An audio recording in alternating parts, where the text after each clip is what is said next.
E se o futuro do Brasil fosse decidido não só por políticos, mas por uma filosofia completamente nova? Hoje, a gente vai mergulhar fundo no Projeto Brasil Soberano, um plano que propõe exatamente isso, uma transformação radical para construir o que ele chama de oitava civilização.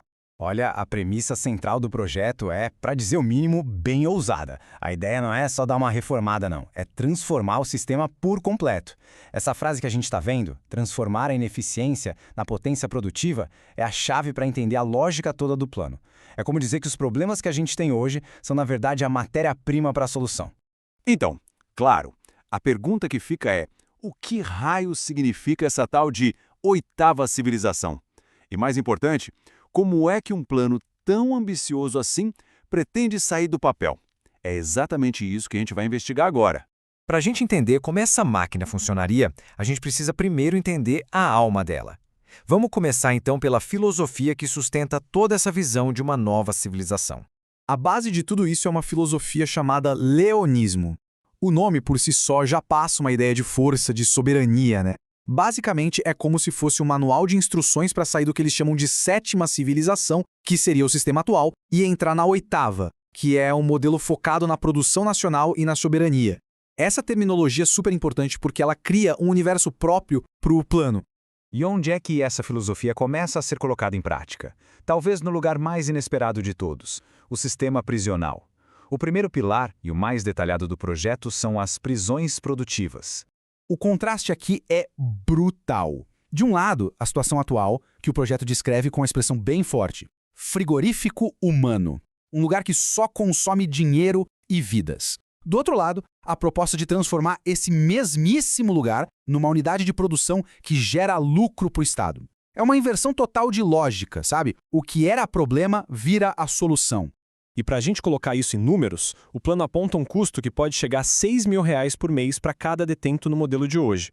Pensa só, isso é mais do que o salário de muita gente. É esse ralo de dinheiro que o projeto quer fechar. Agora olha a virada. O projeto argumenta que, em vez de custar 6 mil, um único detento poderia gerar até R$ 10.000 por mês em valor produzido. A matemática aqui é impressionante. Uma mudança de um prejuízo de 6 mil para um ativo de 10 mil. A ideia é que o sistema não só se pague, mas se torne uma fonte de receita para o país. E essa mudança econômica vem de mãos dadas com uma mudança de identidade. O detento deixaria de ser um peso para se tornar um operário de defesa. O nome é forte, né? Operário lembra produção, e de defesa sugere que esse trabalho fortalece a nação.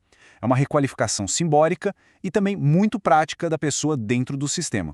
Certo, mas quem é que iria liderar e treinar essa nova força de trabalho? Bom, a resposta está no segundo pilar do projeto. Ele propõe um papel totalmente novo para as Forças Armadas nesse esforço de reconstrução do país.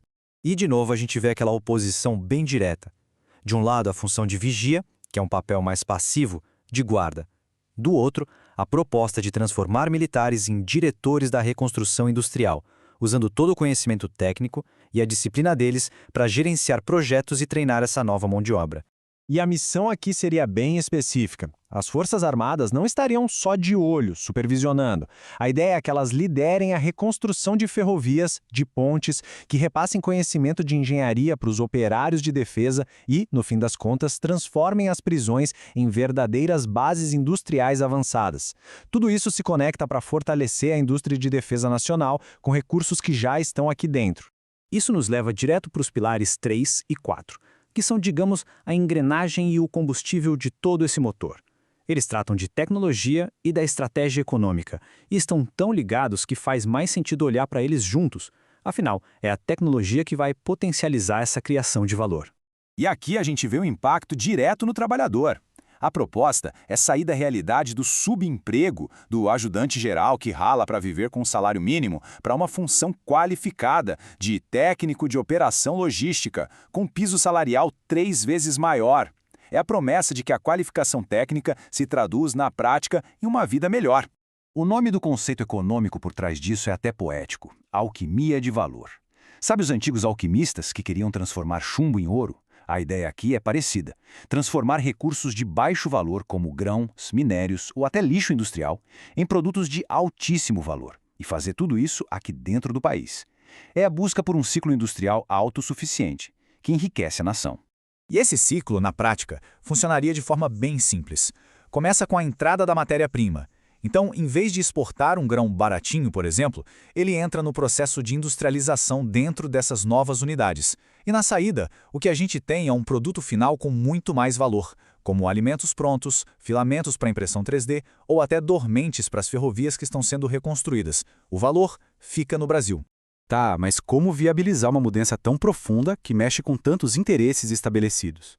O quinto e último pilar é a resposta política para isso. Tirar a decisão das mãos dos políticos e levar direta para a população, por meio de um plebiscito.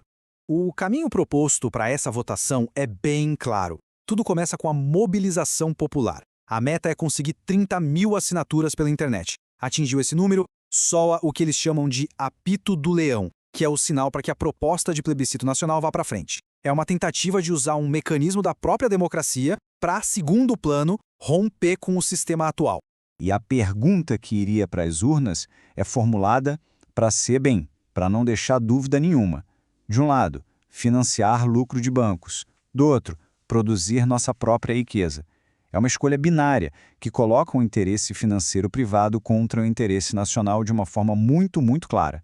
A própria formulação da pergunta já é uma ferramenta de persuasão poderosa. E para amarrar tudo isso, o próprio projeto resume sua visão nessa tabela. De um lado, o que se tem hoje: um preso que custa caro, um exército que vigia, um trabalhador com subemprego. Do outro, a proposta: um reeducando que produz, forças armadas que constroem, um técnico com salário digno. A lógica se repete em cada linha: transformar um problema em solução. E, no fim, transferir o poder de decisão dos políticos para o povo. É a síntese de toda a proposta. O projeto termina com uma convocação curta, quase enigmática. Governem-se, plantem, articulem. É uma mensagem que parece falar de autossuficiência, de ação, de organização. E fica a pergunta no ar: seria este um roteiro viável para uma nova civilização ou uma utopia radical? A resposta talvez esteja no debate que uma ideia como essa provoca.